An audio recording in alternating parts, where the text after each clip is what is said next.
everyone! Today I will be sharing with you how you can set up a workspace so that you can tie all kinds of different macrame projects.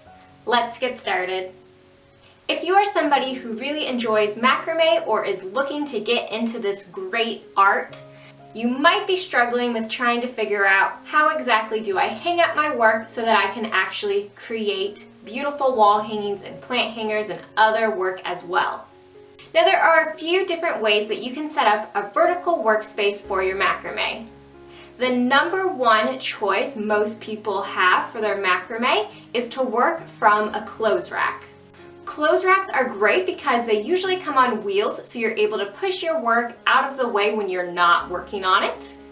And it also gives you the options to work anywhere in your home. You're not limited to one specific space because you can move your clothes rack wherever works best for you. A lot of clothes racks are also adjustable, which means you can adjust the height and sometimes even the width.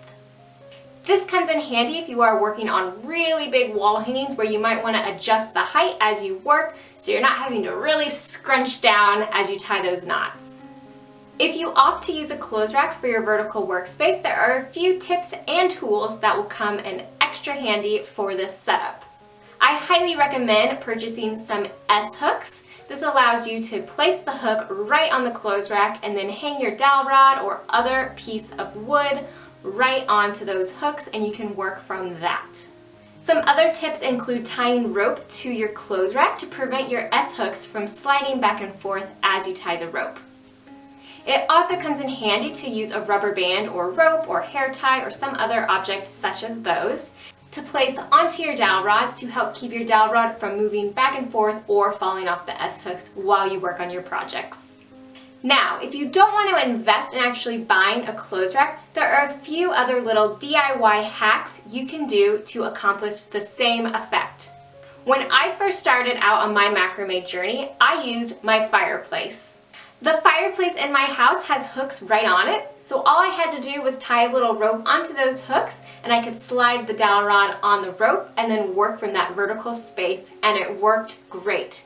Another great option is to work from a door. Okay, so you can buy those over the door hooks and then you can place your dowel rod or a ring if you're making a plant hanger right on those hooks and work from that door. Okay, working from the back of the door is going to keep your stuff again out of the way because it's limited to one space, but it is a great option as well. Now, since we've talked about our vertical workspace, let's talk about working on a horizontal surface. One of the most handy tools I use when working on a tabletop surface is a corkboard. What is great about working on a corkboard is you can get little push pins or sewing needles that you can push the rope down into the corkboard to secure it that way while you tie your project.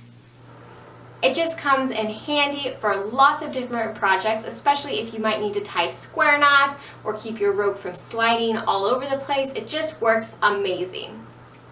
Now, another little fun hack is to use a clipboard to tie some of your work.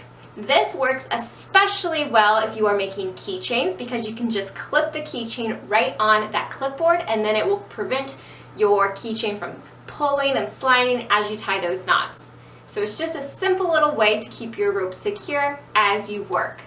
So whether you're looking to invest in something or looking for a more affordable option, hopefully you found some great choice for you in setting up your own workspace so that you can continue to create beautiful macrame art.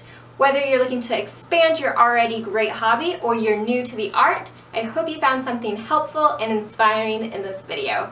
Thanks for watching.